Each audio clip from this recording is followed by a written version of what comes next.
Hey guys, welcome back to Beast Quest, Series 27, Book 2, Devora the Death Fish. So, continuing on, Series 27 is none other than Devora the Death Fish. As always, guys, in-depth story analysis, so make sure you've read this book before watching this review. So that being said, though, let's get into this. Our heroes learned how Caradon lost his hand via an ambush, which to me felt less epic compared to how it was said in Book 1. And it ends with the location of Devora being revealed to our heroes from Loris. Our heroes continue on to a grassland where they quickly avoid a stampede, giving Storm, the stallion, some story time. And after that, they avoid Caradon on a centaur back of Tagus, as it's revealed as he temporarily mind controlled our hero's beast friends to stop him a bit, forcing. Anyway, though, but luckily, our heroes were able to repel and force Tagus back onto their side, making Caradon retreat. So there you go. Of course, though, I feel like this is kind of a willpower thing, and if it is a willpower thing, that would give Caradon a boost because one of his abilities is that he grows stronger either via beasts he kills, beasts that our heroes kill, or beasts, or not beasts in general, but just general our heroes have willpower, he'll get stronger that way. And if that was a willpower moment, he's a bit stronger now too. So anyway, though, Caradon retreats, our heroes progress onwards, they leave Storm behind as they progress onward through their adventure, which is sad because we lose Storm, but okay. Our heroes pressed on, eventually ditching Storm as it was unsuitable terrain for him. They get to the lake, bump into Caradon again, but it's too late as he cracks the lake, as you do, to release the next beast.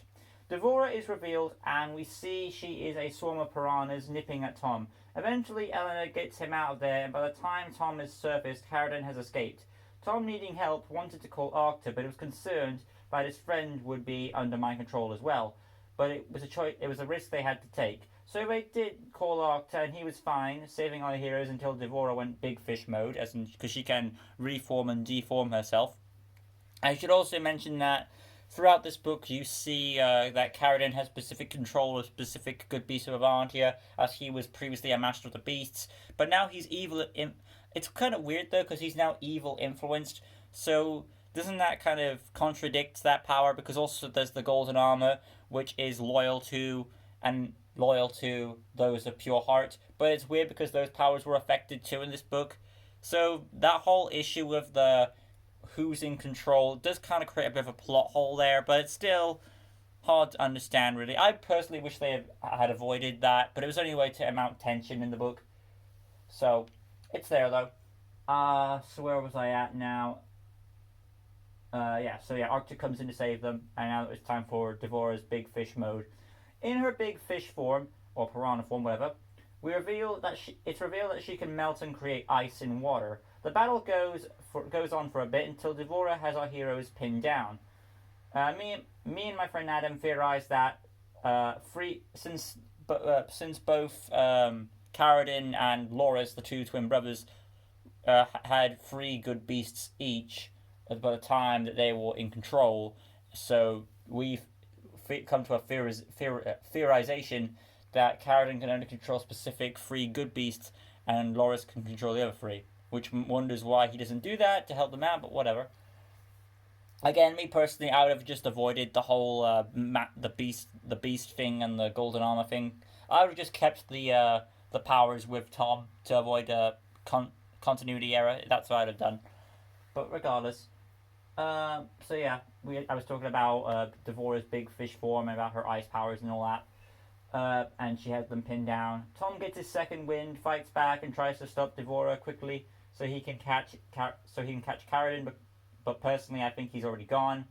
Anyway, though, the ice was melting and a flood was heading to Colton, the nearby village.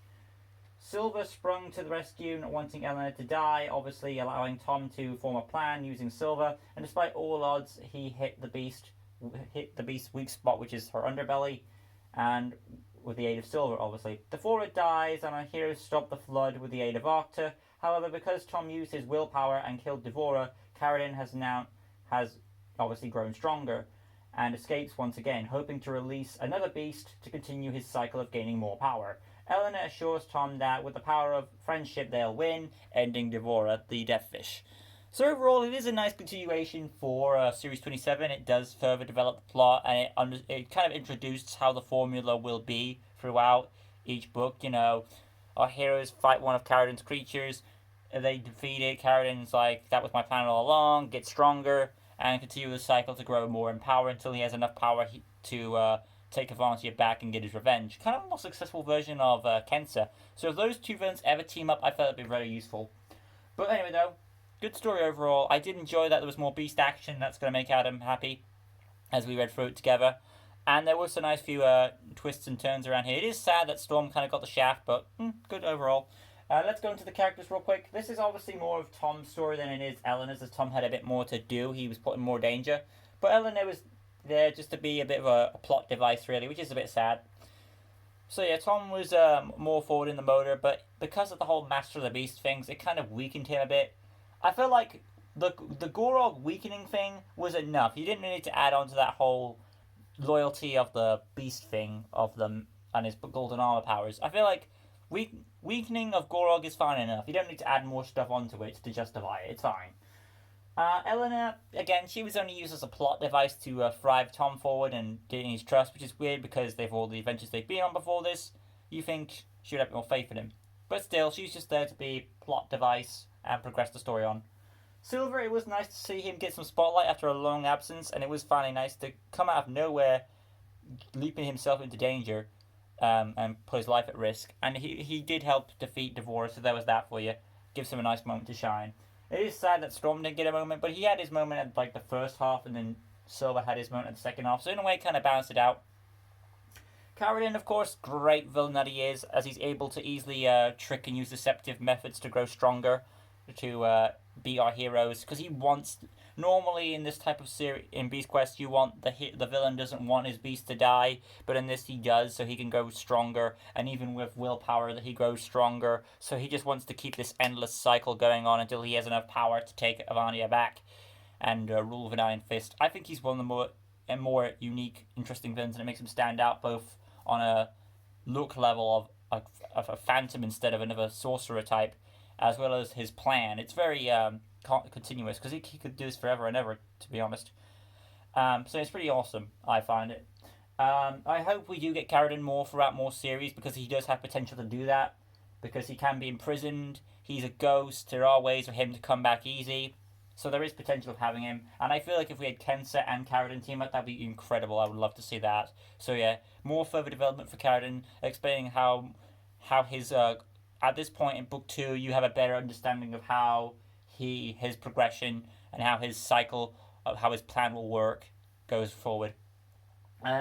Moving on though to Devora, I was back to Carradine real quick. I was a bit concerned, like, why Carradine would probably leave, but no, he stayed, purposely just to gain more power. So that was that. Anyway, on to Devora.